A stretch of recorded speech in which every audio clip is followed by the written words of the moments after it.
Hello friends, beautiful जिंदगी channel पर आप सभी का स्वागत है। आज की कहानी दो पत्नियों के साथ सुहागरात पर आधारित है।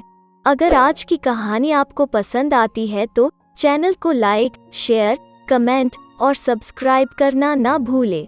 नीचे दिए गए बेल आइकन पर क्लिक करें ताकि हमारी सारी हिंदी रोचक कहानियां आप तक पहुंचती रहे। सुबह सुबह उन्होंने मुझे याद दिलाया कि आज बंटी का जन्मदिन है। बंटी आज पूरे 29 साल का हो गया था। फोन पर उसके हालचाल की खबर तो मिल ही जाया करती थी। बंटी मुंबई में कंप्यूटर हार्डवेयर इंजीनियर है। पिछले सप्ताह ही उसने अपनी महिला सहकर्मी दोस्त के साथ शादी कर ली थी। हमें बुलाया भी था। मैंने इनसे कहा भी था कि बंटी की शादी में चलते हैं, लेकिन ये नहीं माने। बंटी के यहाँ जाने से अनिकेत बहुत घबराते थे। जब भी मैं इन्हें बंटी के यहाँ जाने को कहती तो ये कोई न कोई समाजसेवी काम से बाहर जाने के बहाने टाल जाते। ज्यादा जोर देती तब भड़क जाते। ये हमेशा मुझे उस मुलाकात की याद दिलाते थे जब मुंबई में पहली बार हम बंटी से मिलने उसके घर गए थे। बंटी ने नया फ्लैट खरीदा था, उसी की पार्टी दे रहा था। हम भी गए हुए थे उस पार्टी में। बंटी ने ही बुलाया था हमें। बंटी के ऑफिस के सभी लोग आए थे उस पार्टी में। मैं और अनिकेत पहली बार ऐसी हाई प्रोफाइल पार्टी अटेंड कर रहे थे। अनिकेत असहज थे और मैं भी छोटे छोटे कपड़ों में बंटी की महिला दोस्त यहाँ वहाँ नाचते गाते हुए और न जाने क्या क्या बड़बड़ा रही थी। अंग्रेजी में अनिकेत ने उस पार्टी से निकलने का संकेत मुझे दिया। मैं जैसे ही अनिकेत के इशारे को भांपकर पार्टी छोड़ अपने कमरे की ओर जाने के लिए मुड़ी, पीछे खड़े बंटी के एक दोस्त के हाथों में रखा शराब का प्याला उसी के ऊपर गिर गया। उसके पूरे कपड़े खराब हो गए। मैं उससे माफी मांगती इससे पहले वो ही मुझे अंग्रेजी में कुछ ऊटपटांग कहने लगा। समझ नहीं आया, लेकिन इतना आभास हो गया कि वो मुझे डांट रहा था।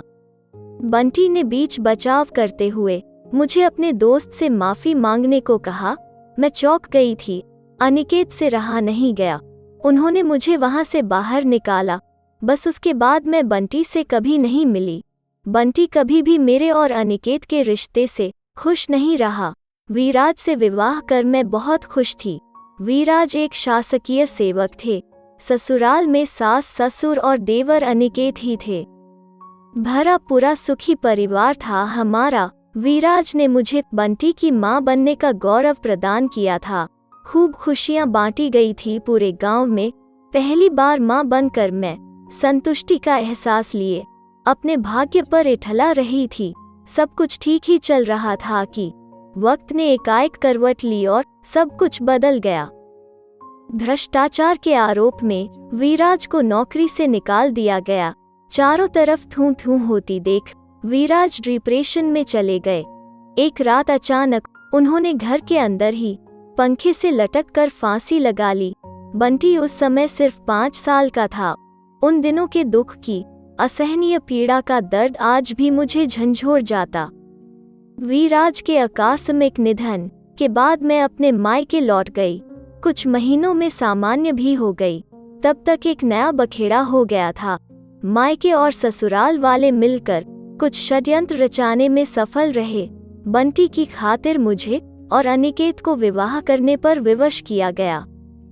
अनिकेत मान गए, पर मुझे अपने देवर को पति के रूप में स्वीकार करने में वक्त लगा। लोक लाज के डर से गांव से निकलकर अनिकेत और मैं इंदौर शहर में आकर रहने लगे। बंटी की धीरे धीरे समझ विकसित होने लगी थी। बंटी की मनोवृत्ति में एकाएक परिवर्तन आना शुरू हो गया। अनिकेत और मुझे दोनों को वो पसंद नहीं करता। हर समय न जाने किस बात का गुस्सा उसे हम दोनों को लेकर सवार रहता। उसने कभी बताया भी नहीं कि क्यों वो नाखुश है हम दोनों से। उसकी नाराजगी अनिकेत को भी खलती थी। बंटी को पिता तुल्य प्यार देने पर भी बंटी नाखुश था। हमें समझ आ गया कि हमारे देवर भाभी के रिश्ते से पति पत्नी के रिश्ते को उसका मन स्वीकार नहीं कर रहा था। विवश होकर हम दोनों ने उसे हॉस्टल में पढ़ने भेज दिया। जहां से फिर वो कभी घर नहीं लौटा। कॉलेज की पढ़ाई के दौरान उसकी नौकरी लग गई, जिसके बाद वो मुंबई सेटल हो गया। वहीं उसने शादी भी कर ली। अनिकेत चाहते तो मुझसे स्वयं की संतान उत्पन्न करने का कह सकते थे, जिसे मुझे स्वीकार करने में कोई आपत्ति भी नहीं थी। लेकिन अनिकेत ने सदैव बंटी को ही अपनी संतान के रूप में प्यार दिया। अनिकेत ने मुझसे कभी शारीरिक संबंध बनाने का दबाव भी नहीं डाला। अनिकेत के इस व्यवहार ने मुझे बहुत संतोष पहुंचाया। उन्हें मैं ईश्वर के समकक्ष ही मानने लगी थी। बंटी ने जिस तरह घर बुलाकर हमारा अपमान किया था, वो मैं कभी भूली नहीं थी। मैंने भी बंटी से मुंह मोड़ लिया, लेकिन अनिकेत मुझे बिना बताए बंटी से मिलते रहे, जिसके चलते हम दोनों में कई बार कहा सुनी भी हो जाती। समय के साथ अनिकेत ने अपने आप को और भी अधिक समाज सेवा में समर्पित कर दिया। आए दिन कभी यहाँ कभी वहाँ उनके सामाजिक कार्यों में सहभागिता की खबरें अखबारों में पढ़ने को मिल जाती। यह मेरे भाग्य में कुछ और दुख भोगना शेष था। शायद इसीलिए एक नया रहस्योद्घाटन मेरे सामने हुआ। मुझे जब अनिकेत के एक अन्य स्त्री से संबंध होने की खबर लगी तो विश्वास नहीं हुआ। मेरी व्याकुलता तब और भी ज्यादा बढ़ गई जब अनिकेत मुझसे हमेशा कुछ न कुछ छिपाने की कोशिश में लगे रहते। जब असमय घर आना जाना उनकी दैनिक दिनचर्या हो गई, तब मुझे कुछ शंका हुआ। उनका झूठ मैंने कई बार पकड़ भी लिया, किंतु उनसे खुलकर विरोध करने की हिम्मत नहीं कर सकी। फिर वो क्षण आ ही गया जिसका मुझे डर था। अनिकेत खुद एक महिला को घर लेकर आए। देखो समीक्षा, मैं जानता हूँ तुम्हें ये बहुत कष्टकारी लगेगा। मेरी भी मजबूरी थी। तुमसे विवाह करना बंटी के भविष्य के लिए जरूरी था। वीराज भैया मेरे पिता जैसे थे, और तुम्हें भी मैंने हमेशा भाभी माँ कहकर पुकारता था। यही कारण था कि तुम्हारी रजामंदी के बावजूद भी मैंने कभी अपने बच्चे पैदा करने का तुम पर दबाव नहीं बनाया।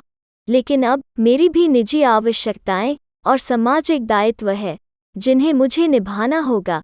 तुमसे मैंने पहली बार ही झूठ बोला और पकड़ा भी गया।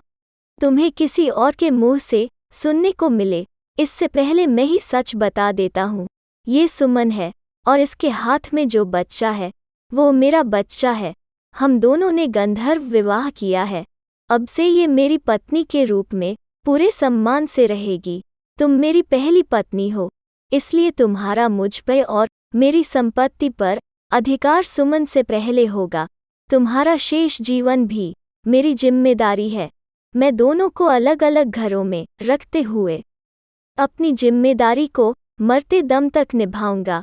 इसके बावजूद यदि तुम्हें लगता है कि मैंने तुम पर कोई अत्याचार किया है, तो तुम स्वतंत्र हो मुझे दंड देने के लिए। इतना कहकर अनिकेत चले गए। सुमन को लेकर उनकी दूध मुही बच्ची को कुछ देर अपने हाथ में रखने का मन जरूर किया, लेकिन सौतन रूपी विष कैसे पी लेती। मेरा झगड़ा सुमन और उसकी बच्ची से नहीं था। मुझे खिन तो अनिकेत पर आ रही थी। उन्होंने मुझसे यह सब छिपाया था, और छिप छिप कर वे सुमन से मिलते भी रहते थे, मुझे अकेला छोड़कर। कई बार तो मन किया कि अनिकेत का पुलिस रिपोर्ट करवा दूं, दो जीवित पत्नी रखने के जुर्म में उन्हें हवालात पहुंचा दूं। ऐसा मैं कर गुजरती अगर सुमन मेरे पास न आती। तब एक दिन सुमन अपनी बच्ची के साथ मुझसे मिलने मेरे घर आई। दीदी, इससे पहले आप कोई गलत कदम उठाए, मैं आपको हकीकत बताना चाहती हूँ। अनिकेत जी ने कुछ नहीं किया। ये मेरा ही दुर्भाग्य था कि भरी जवानी में मेरे पति एक्सीडेंट में मारे गए। सास ससुर ने इसका जिम्मेदार मुझे ठहराया। मुझे मारा पीटा और उतना ही अत्याचार किया मुझ पर। यौवनावस्था में कदम बहके तब पड़ोस के ही एक व्यक्ति के साथ अवैध संबंध बनाते हुए गांव वालों ने मुझे रंगे हाथों पकड़ लिया। मुझे ससुराल वालों ने बदचलन कहकर घर से बाहर निकाल दिया। उसी समय मैं पेट से भी थी। मायके वालों ने भी मुझे स्वीकार नहीं किया। तब मौत को गले लगाने के अलावा मेरे पास कोई चारा नहीं था। मैंने हाथों की नसें काटकर आत्महत्या करने की कोशिश की। उसी समय हमारे गांव में स्वास्थ्य शिविर लगाया गया था, जहां अनिकेत जी भी अपनी सेवाएं दे रहे थे। मेरी मुलाकात अनिकेत जी से वहीं हुई। अनिकेत जी ने बिना कोई पुलिस कार्यवाही के मेरा इलाज करवा मेरी जान बचाए और मुझे सांत्वना भी दी। मेरी पीड़ा जानकर उन्होंने मेरे सामने विवाह का प्रस्ताव रखा, जिसे मैंने स्वीकार कर लिया। अनिकेत जी ने मुझसे सबके सामने विवाह किया। फिर वे मुझे शहर लेकर आए। यहीं मेरी बेटी का जन्म हुआ। इन सब में वे इतने व्यस्त हो गए कि आपको पर्याप्त समय नहीं दे सके। उन्होंने मुझे स्वीकार किया और मेरी बच्ची को अपना नाम भी दिया। हम दोनों माँ बेटी का न केवल जीवन बचाया, बल्कि समाज में सम्मान और अधिकार के साथ रहने का अधिकार भी दिया। यदि आप ऐसे व्यक्ति के विरुद्ध कुछ कानूनी कदम उठाकर उन्हें सजा देना चाहती हैं तो सजा उन्हें नहीं, सजा मुझे और मेरी बेटी को मिलनी चाहिए। अनिकेत जी तो निर्दोष हैं, कृपया उन्हें माफ कर दे।